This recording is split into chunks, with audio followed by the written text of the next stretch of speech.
Today, the Colorado Bureau of Investigation is defending its decision to issue an Amber Alert in a case with no evidence of an abduction. At a media briefing this morning, the CBI director could not come up with a single other Amber Alert like the one Monday for David Puckett of Aurora, the 6-year-old who wandered off from his family home and was found dead 3 days later in a pond. Late this afternoon, CBI came back to tell us it happens all the time, saying that nearly 20% of Amber Alert cases in Colorado do not include credible evidence of an abduction.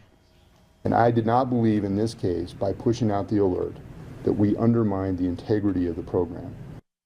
Amber Alerts are rarely issued. That's by design. Only 8 in Colorado last year, 4 in the year before that. That is done so that the public will react to them quickly and seriously. And it's why we've been asking if the Amber Alert that was issued 2 days after David disappeared was sent out because of public pressure, or because his case changed somehow to meet the strict criteria. At a press briefing today, law enforcement, who will sometimes differ behind the scenes on whether to issue an Amber Alert, offered a united front, downplaying questions about whether Aurora police had requested an Amber Alert and were initially denied. Aurora Mayor Steve Hogan tells us that the city wanted that Amber Alert issued before it actually was, and he would like local law enforcement to have more control in the future. Were you satisfied with how it worked in this case? No. And I hope the legislature will talk about it in this upcoming session. I understand the basic premise, and I understand that everybody wants to be careful. They don't want alerts issued unnecessarily, and they don't want alerts all day long, every day. I get that. But there needs to be a system that allows for the exceptions rather than the rules, and I think this falls into one of those exceptions. Everybody knew that David had wandered away. Everybody knew it for several days, and we could not get an alert put out. So we did the next best thing. We did it ourselves, and that wasn't good enough. Mayor Hogan acknowledges that an earlier alert would not have saved David Puckett. And the CBI director said today that he doesn't think that changes to the system are needed. But the questions being raised about this Amber Alert from both sides, whether it was issued too late or shouldn't have been issued at all, they're worth discussing. Parents of children who have run away justifiably can ask now why there is no Amber Alert for their child, based solely on the danger that they could be in, knowing now that evidence of an abduction is not part of the criteria. And communities that want to mobilize quickly to find their lost kids understandably wonder if the investigators closest to the case should have more say. So this is a conversation that we hear will continue. I want to bring you one more perspective, though. Stephanie Springer is a mother and a writer who got in touch about the Puckett case after I said here that not every bad thing that happens in this world is someone's fault. Springer had blogged about that very issue. She watches these missing child cases, she reads the online comments in the news stories, and she thinks that society is all too quick to shame parents who really deserve our compassion. Another tragedy, more parent shaming. On New Year's Eve, a 6-year-old boy went missing in Colorado. His body was just identified yesterday. He was found in a nearby pond. This is devastating news. Every parent's worst nightmare, the news stories always say when these things happen, because it's true. There is nothing worse. We have all turned our backs, crossed our fingers while we ran inside the house for a moment, picked up our phone at a park out of boredom.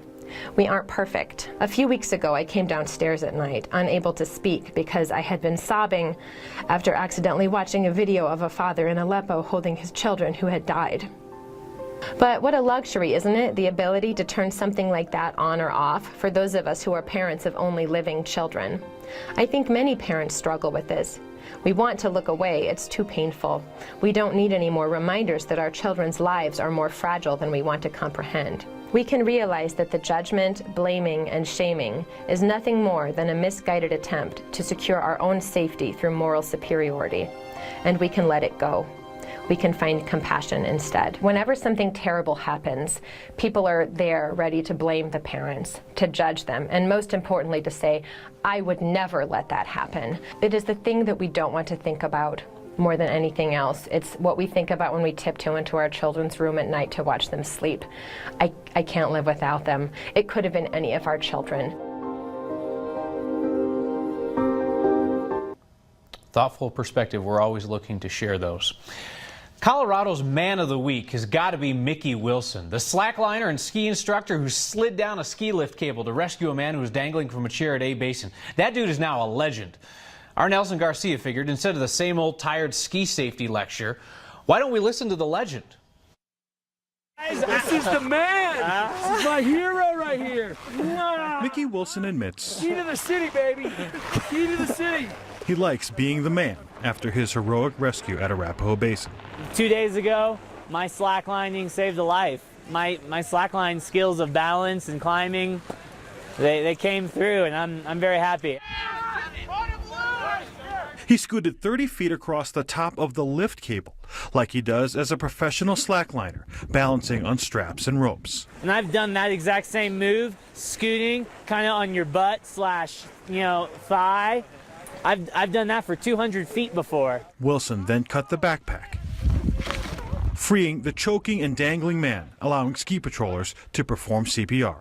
The man survives. It was a true testament to being in the right place at the right time, and also being prepared for incidents like this to happen. This is also a chance to remind people about being safety conscious on chairlifts, especially if you are wearing a backpack. So we absolutely recommend that guests remove the backpack prior to boarding the chair and sit with it in their lap in front of them. That way they can be aware of where all their straps are. Be aware of your surroundings. Be aware of your own person. If a chairlift is equipped with a safety bar, it's a good idea to put it down. Be smart, they say. If you want my sage advice from my 26 years of skiing, you don't need a backpack to ski in bounds. You don't need it. What do you guys got in there? Probably nothing that you should have or need to have for the day. Because Wilson can't always be there to save you. For Next, I'm Nelson Garcia. I think I know what he's saying about that backpack. Colorado's man of the week, Mickey Wilson, also a man of letters. Don't let the ski stuff and the slack life fool you. Mickey has an engineering physics degree from Mines, plus a master's in microelectronic materials. I don't even know what that means. I didn't have time to look it up. Microelectronic materials. Even though Donald Trump lost Colorado, there is one county that he won with the kind of margin that you will see in truly rigged elections. Voters in Kiowa County, which shares a border with Kansas, gave Donald Trump 85% of the vote. Politics guy Brandon Ritteman took a trip out to Kiowa County this week, found a lot of people who want to see Obamacare and other regulations rolled back, encountered plenty of dislike for Hillary Clinton. But even in a place that overwhelmingly voted for Trump, some of the people who supported him just want the president-elect to put down the Twitter machine already. We don't need to have the red meat thrown to the crowds anymore. You've won the election, now govern us.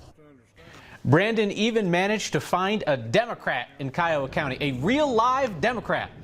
Take a trip with us to Colorado's Trump country this Sunday on 9 News. Balance of Power is on the road from Kiowa County at 8:45 in the morning.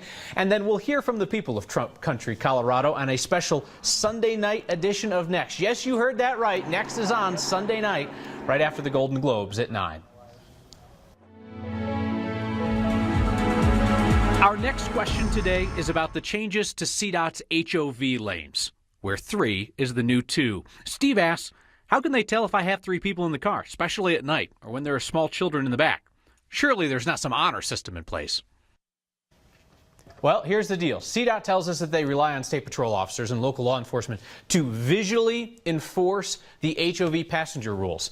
The officers will look for the transponder that says whether you're using the lane as a free HOV lane or the express toll, and if they see the transponder reading HOV, they're supposed to take a head count of passengers in the vehicle. That includes babies. Had no idea that local law enforcement was supposed to do spot checks on people in cars. It appears we are getting some feedback. This could be the best viewer email of the week, maybe the month. Diane wrote to us, and I'm going to read this straight up. When is my cat picture going to make it on the air? I have submitted her picture in the past, but you did not put it on your website, and I never saw her on TV. All I get to see on 9 News is patio furniture with snow on it. Who cares about patio furniture? I care about my cat. Signed, Diane. Well done, Diane. Well done. That is a great viewer email. Give this woman and her cat what they deserve.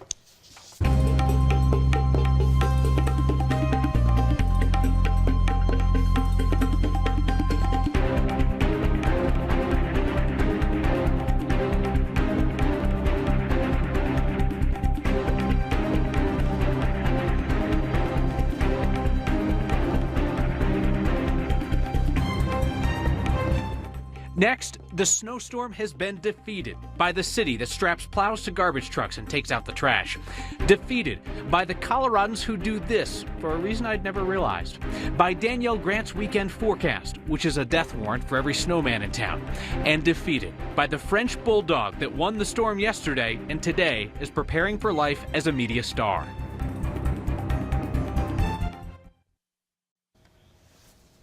In Loveland, when it really snows, you can smell it when they plow your street, because that's when they put the plows on the garbage trucks and they get to work in Loveland. The city only busts out the makeshift plows when there's 6 inches of snow or more, so you're talking like once or twice a year. They do not simultaneously pick up the trash, though. That would be something to see. Loveland just delays garbage pickup by a day when it deploys what the city calls its solid waste fleet. I would bet that some small town in Colorado can up that, though. All right, people of Colorado, what creative means does your city use to clear the snow? I'm talking weird stuff. If we don't get a picture of a horse-drawn snowplow out of this, I will be disappointed. But you can get our attention with the hashtag HeyNext or email next@9news.com.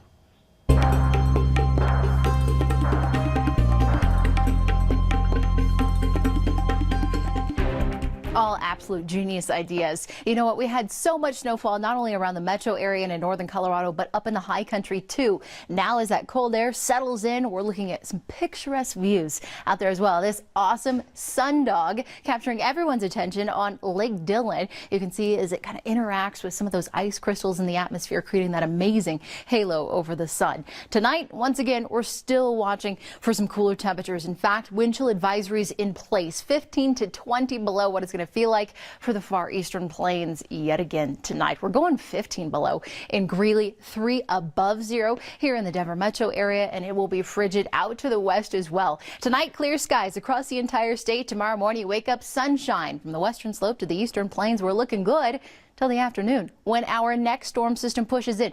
We will just see the clouds that push into the metro area throughout the afternoon. The snowfall, though, kicking up for the northern, central, and southern mountains by late tomorrow night. It sticks around for the weekend, making way for a few more powder days around here. Tomorrow, we're at 34, so slowly but surely, we're warming up around here. Still going to be kind of cool in northern Colorado in the 20s and 30s out to the west. Your planning forecast looking a little something like this. Temperatures warming up to the 50s on Sunday and Monday. And so far, Kyle, it looks like plenty of sunshine coming our way for most of next week. Take it anytime. Thank you, D-Money. Ever find out something and just feel kind of dumb? Welcome to my everyday. So I always thought that people popped out their wipers in the cold weather so that they don't stick to your windshield when there's ice. But apparently there's more to it than that. When you get back in the car, and we all done it, you turn on the ignition and the wipers start coming on immediately. If they're frozen, it could damage the motor and the linkage for your wiper operation. So by doing this, you've saved that part of it, and also it makes it easier to clean your windshield. The more you know. Seriously, I thought it was always to prevent the freezing. I had no idea that you could blow a wiper motor. So, makes sense now. So we ended next yesterday with Henry, the French bulldog, enjoying the snow. Henry has kind of like this Carmen Electra on Baywatch thing going on.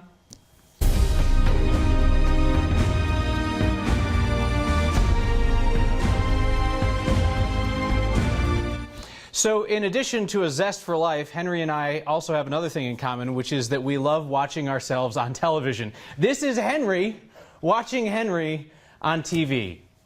Pretty meta. Steve Steger's getting prettied up for his big moment. It's not on this show, I'll tell you that much. But Steve left behind a story about a letter left behind for 70 years. How it could be in a mail bag that nobody had seen or touched for 70 years. A ringing endorsement of the speed of the Postal Service. Next.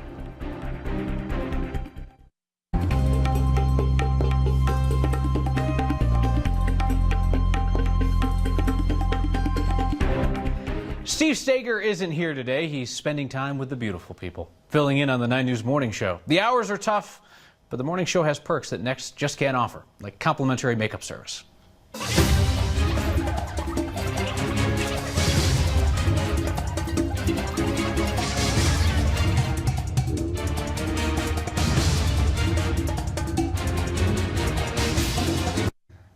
He's never coming back. There's no way he's coming back. But Steve was kind enough to leave behind a story that he first started working on months ago for us. The delay in getting the story together is really nothing when you think about the 70 years that it took for the story just to get started. Hi, little sister.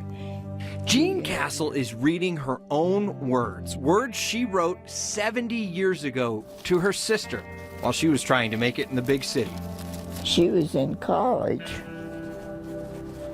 and I was in Kansas City. A letter like this is a treasure, not only to her, but also to her son, Roger. To hear stories about my mother wearing high heels and interviewing for a job and going to a modeling school, I mean, my sisters and I were just howling at that. But this letter has a much bigger story to it than his mom's adventures back in the 40s. Either my uncle or my cousin, one of the two, got it out and said, "Have you guys heard about this?" Roger first got a hold of it after his Aunt Lodell, Jean's sister, passed away. The letter, almost 70 years old, arrived at Lodell's not long ago with another note attached. It just says that, you know, we strive to constantly protect and ensure timely and consistent mail delivery to our customers, and they apologize. It goes on to explain that while someone was cleaning the Kansas City post office, they found this letter undelivered. It's pretty crazy when you think about 70 years later, how it could be in a mail bag that nobody had seen or touched for 70 years. Somebody went to obviously a great effort to track her down. And great effort to finally deliver it to her. The stamp on the envelope was 3 cents, and the Postal Service sent it to my aunt in Priority Mail Express, spent $22.95 to get it to her. For Roger, this letter is a treasure. For Jean, she made some sarcastic comment about how long it had taken them. Well, she's a bit ornery. I don't think very much of the post office. For next, I'm Steve Steger.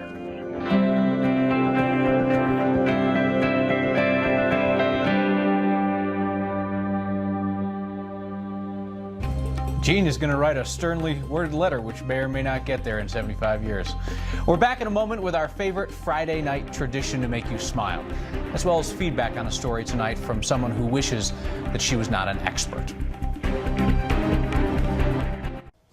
A note tonight from Christine on our essay about parent shaming in the wake of tragedy. She writes, "I think the shaming of parents should stop. People have no idea how that is almost as painful as losing a child."